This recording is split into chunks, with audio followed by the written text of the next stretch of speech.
करीब 1 साल की छोटी सी बच्ची लगातार रो रही थी। रोते रोते काफी देर हो जाती है और उसके बाद उसके रोने की जो आवाज होती है वो उसकी माँ तक तो नहीं पहुंचती है, लेकिन मकान मालिक तक उसकी बात जरूर पहुंच जाती है। मकान मालिक भी ये कहने लगता है कि कितनी लापरवाह माँ है कि बच्ची लगातार रो रही है इतनी देर से, लेकिन वो उसे चुप करने के लिए नहीं उठ रही है। आखिरकार उस बच्चे के रोने की जो आवाज होती है, मकान मालिक जब उस बच्ची के पास में पहुंचता है तो उसकी माँ को वो ढूंढना शुरू कर देता है। दरअसल जो बच्ची की माँ होती है मुस्कान, वो एक पुरुष के साथ अपमानजनक यानी कि आपत्तिजनक स्थिति में देख लेती है। मकान मालिक ये देखता है तो उसको बहुत ज्यादा अटपटा लगता है, बहुत बुरा लगता है। हालांकि उस बच्ची की माँ को भी ये पता चल चुका था कि मकान मालिक ने अपनी आंखों से वो सब कुछ देख लिया है जो शायद उसको नहीं देखना चाहिए था। आखिरकार उसने मकान मालिक को शांत करने की कोशिश की, उसके हाथ पैर जोड़े और मकान मालिक वापस शांत नहीं हुआ, बल्कि उसके पति को वो फोन मिला देता है और पति से फोन मिलाकर कहता है कि तुम्हारी पत्नी को मैंने किसी दूसरे गैर मर्द के साथ आपत्तिजनक स्थिति में देखा है, तुम अपना घर बिगड़ते हुए बचा सकते हो। तब ये मकान मालिक ये बात कहता है तो उसके पति ने ये बात सुनने के बाद अपनी पत्नी को डांटता है, फटकारता है और किसी भी तरकीब से कसम दिलाई कि अब भविष्य में जो भी गलतियां हुई है वो फिर से नहीं होगी। दोस्तों आखिरकार पत्नी है, उस वक्त जो खराब टाइम था उसको तो उसने कसम धर्म की तरफ से बात खत्म वहां पर कर दी थी, लेकिन जब वक्त आगे बढ़ता जाता है तो मौका पाकर वो अपनी उस बच्ची को छोड़कर अपने उस प्रेमी के साथ में वो भाग जाती है, फरार हो जाती है। पति अपनी पत्नी को लगातार ढूंढता रहता है, पुलिस के पास में जाता है ढूंढने के लिए और पुलिस आखिरकार कड़ी मशक्कत के बाद में 11 दिन के बाद उस लड़की को उसके पति की शिकायत पर ढूंढ लेते हैं। जब 11 दिन के बाद उसके पति के पास वो महिला मिल जाती है, लेकिन वो मिलने के बाद अब यहाँ के पति के दिमाग में कुछ ना कुछ ऐसा चलना शुरू हो जाता है कि ये मानेगी नहीं, अपने प्रेमी के साथ ही जाती रहेगी। इसीलिए वो इससे अलग होने के लिए वो 2021 में तलाक की अर्जी दे देता है, लेकिन एक बार फिर से वो महिला ऐसे नाटक रचने लगती है कि फिर से वो अपने पति के साथ रहना शुरू कर देती है। दोस्तों काश उसने साल 2021 के अंदर अपने पति से वो तलाक ले लिया होता तो आज सोशल मीडिया पर हर प्लेटफॉर्म पर हर अखबार पर, चाहे टीवी हो, न्यूज चैनल हो, चाहे सोशल मीडिया हो, अलग अलग प्लेटफॉर्म हो या फिर प्रिंट मीडिया के अखबारों में ये जो कहानी है, जो खबर है, ये ना चलती हुई होती और ना ही चलती और ना ही लोग जानते कि एक पत्नी ने अपने पति को मार कर काट कर कैसे उसको ड्रम के अंदर पैक कर दिया था। दोस्तों आज की जो कहानी है इसके माध्यम से मैं आज ये आपको बताने वाला हूँ कि ये कैसे मिले, कैसे कत्ल हुआ और कैसे क्या होगा। दोस्तों कैसे हैं आप लोग, मैं इमरान मलिक। आज की जो सच्ची घटना है जो मैं आज आपको सुनाने जा रहा हूँ, ये सच्ची घटना है उत्तर प्रदेश के जिला मेरठ का एक थाना पड़ता है, थाना ब्रह्मपुरी। और दोस्तों ब्रह्मपुरी का एक इलाका पड़ता है इंदिरा नगर मास्टर कॉलोनी। दोस्तों दरअसल यहाँ पर एक महिला लगभग जिसकी उम्र उस वक्त रही होगी 25 साल के आसपास में और नाम था उसका मुस्कान रस्तोगी। वो अपने पति यानी कि सौरभ राजपूत के साथ से कहती है कि सुनते हो, मैं एक प्रोग्राम के अंदर जा रही हूँ, एक पार्टी में जा रही हूँ, आपको शायद ये आश्चर्य भी होगा सुनकर एक व्हाट्सएप के ग्रुप में शामिल कर लिया गया है। उस व्हाट्सएप ग्रुप में जो कक्षा 8 तक मैंने पढ़ाई की थी उसमें वो सारे लोग शामिल हैं जो मेरे स्टूडेंट मेरे साथ रहे थे। आज उन्होंने मेरठ के अंदर सोप्रिक्स मॉल में एक पार्टी भी रखी है, मुझे उस पार्टी का हिस्सा बनना है, लेकिन मैं सोच रही हूँ कि आखिरकार इस पीहू का क्या करूँ, यानी कि अपनी बेटी का।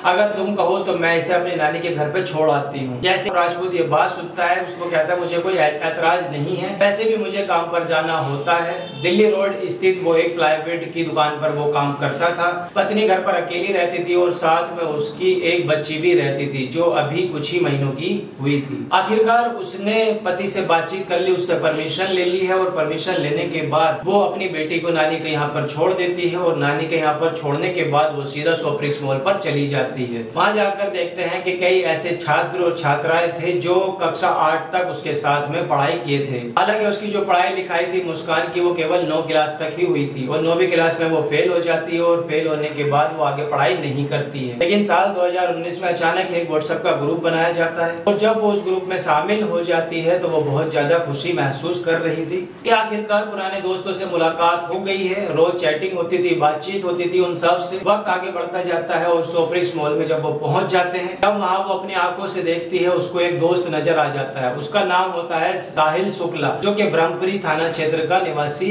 होता है। उसको देख कर वो देखती रह जाती है, जो कि इसका एक 8वीं क्लास तक का फ्रेंड होता है, मुस्कान रस्तोगी का। उससे जब बातचीत होती है तो ये दोनों एक दूसरे के बारे में पूछते हैं, बातचीत करते हैं, जानते हैं कि आखिर तुम क्या कर रही हो और मैं क्या कर रहा हूँ। हालांकि उनके भविष्य में क्या चल रहा है, ये जो लड़का होता है, जो साहिल शुक्ला होता है, वो कहता है कि उसने उसी स्कूल से जिससे तुम पढ़ी हो, वहां तक 12वीं की पढ़ाई करने के बाद वो बीटेक की पढ़ाई कर रहा है और इंजीनियरिंग की वो तैयारी कर रहा है। हालांकि फिलहाल वो सीए की तैयारी कर रहा है, सीए बनना चाहता है और उसी में वो तैयारी में जुटा हुआ है। जैसे ये बात पता चलती है मुस्कान रस्तोगी को, जैसे ये बताता है साहिल, मुस्कान रस्तोगी जब बताती है सारी कहानी तो ये इम्प्रेस होने लगती है। वो कहती है कि मेरे नाना जी हैं, यानी कि ब्रह्मपुरी के अंदर वो रहते हैं, और ब्रह्मपुरी के अंदर रहने के दौरान वहाँ पर एक महिला आया करती थी जिसका नाम होता था रेनू। वो अपने बच्चों की वहाँ पर कुंडली वगैरह देखी करती थी, कुंडली बनवाने के लिए वो आती थी। और इसी बीच में एक लड़का भी आया करता था, उसका नाम था सौरभ राजपूत। सौरभ राजपूत से उसकी दोस्ती हो जाती है और दोस्ती के बाद में वो दोनों आपस में एक दूसरे से मिलने जुलने लगते हैं, इस कदर प्यार में चले जाते हैं कि शादी करने का फैसला ले लेते हैं। हालांकि उस लड़के के जो पापा होते हैं, जिसका नाम मुन्ना लाल होता है, और माँ रेनू,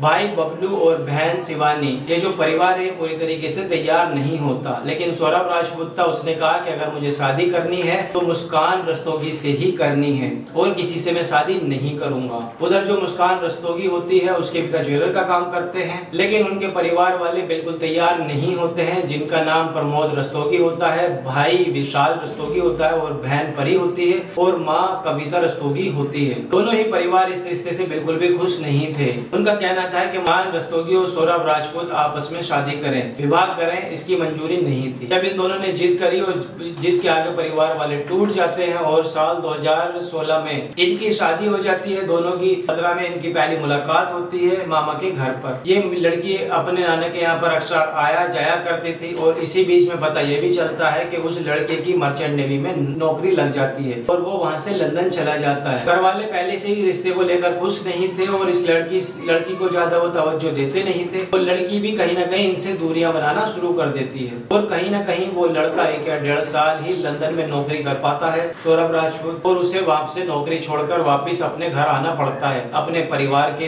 पास रहना पड़ता है, परिवार से अलग रहना पड़ता है, क्योंकि परिवार इस रिश्ते से खुश नहीं थे और इसको बेदखल कर दिया था जायदाद से। अब ये लड़का अपनी फैमिली के साथ अलग रहने लगता है और धीरे धीरे वक्त आगे बढ़ने लगता है। दिल्ली रोड स्थित एक प्लाईवुड की दुकान थी, उस दुकान पर वो काम करना शुरू कर देता है। घर में पत्नी होती है और साल 2019 के अंदर उसको एक बेटी भी पैदा हो जाती है और जब बेटी पैदा होती है तो इस घर के अंदर अब 3 सदस्य हो जाते हैं। तो मुस्कान रस्तोगी का जो मन है वो अक्सर बेटी के साथ गुजरता था और उसका जो पति था वो अक्सर प्लाईवुड की दुकान पर काम करने के लिए जाया करता था। इसी तरीके से वक्त आगे बढ़ता रहता है। साल 2019 के अंदर एक व्हाट्सएप का ग्रुप बनता है और व्हाट्सएप का जो ग्रुप बनता है, ये अपनी जो दोस्ती है वो साहिल रस्तोगी के साथ दोस्ती हो जाती है और ये कहानी उसने अपने दोस्त को सुनाई थी। इधर तो वो लड़का रहता है पूरा दुकान पर, इधर प्रेमी ये बन जाता है उसका। दोनों अक्सर आपस में बातचीत करना शुरू कर देते हैं, चैट करना शुरू कर देते हैं और अपने सुख और दुख की जो सारी बातें हैं वो लगातार करते रहते हैं। तब भी मौका मिलता था, तभी वो किसी न बहाने से यहाँ से निकल जाया करती थी और यही कारण था कि एक दिन बच्ची रो रही थी और रोते रोते इस घर के अंदर मकान मालिक आ जाता है और मकान मालिक ने अपनी ही आंखों से इस कपल को, मुस्कान को और साहिल को, उसके प्रेमी को, साहिल शुक्ला को आपत्तिजनक स्थिति में देख लिया था और ये बात उसने सौरभ राजपूत को बताई थी और सौरभ राजपूत ने जब इसका विरोध किया था तो पत्नी ने कोई बहाना किया और अपने पति को पूरी तरीके से मना ही लिया था। लेकिन बात जब ज्यादा बढ़ जाती है दोबारा से, जब करीब 5 साल पहले की ही दोबारा बात है, जब ये मौका मिलता है तो ये जो लड़की है मुस्कान साहिल के साथ में ये गुड़गांव की तरफ में निकल जाती है और गुड़गांव में लगभग ये 11 दिन तक रहती है और आखिरकार पुलिस इनको ढूंढकर लेकर आ जाती है। जब इनके खिलाफ FIR दर्ज होने वाली थी तो इसी बीच में मुस्कान वो साफ साफ कह देती है कि मुझे अपने पति के साथ जाना है, मुझे अपने प्रेमी के साथ बिल्कुल नहीं जाना। और जब मामला कहीं बदनामी ना हो तो मामला दब जाता है और पुलिस इसमें FIR दर्ज नहीं करती है क्योंकि परिवार वाले नहीं चाहते थे कि इसमें FIR दर्ज हो। लेकिन परिवार वाले दोस्तों ये जान चुके थे कि मुस्कान का जो संबंध है वो इस लड़के से हो चुका है, साहिल से। साहिल शुक्ला के बहुत करीब पहुंच चुकी है, अब उसके साथ नहीं रही और इसी तरीके से फिर वक्त आगे बढ़ने लगता है और साल 2023 आ जाता है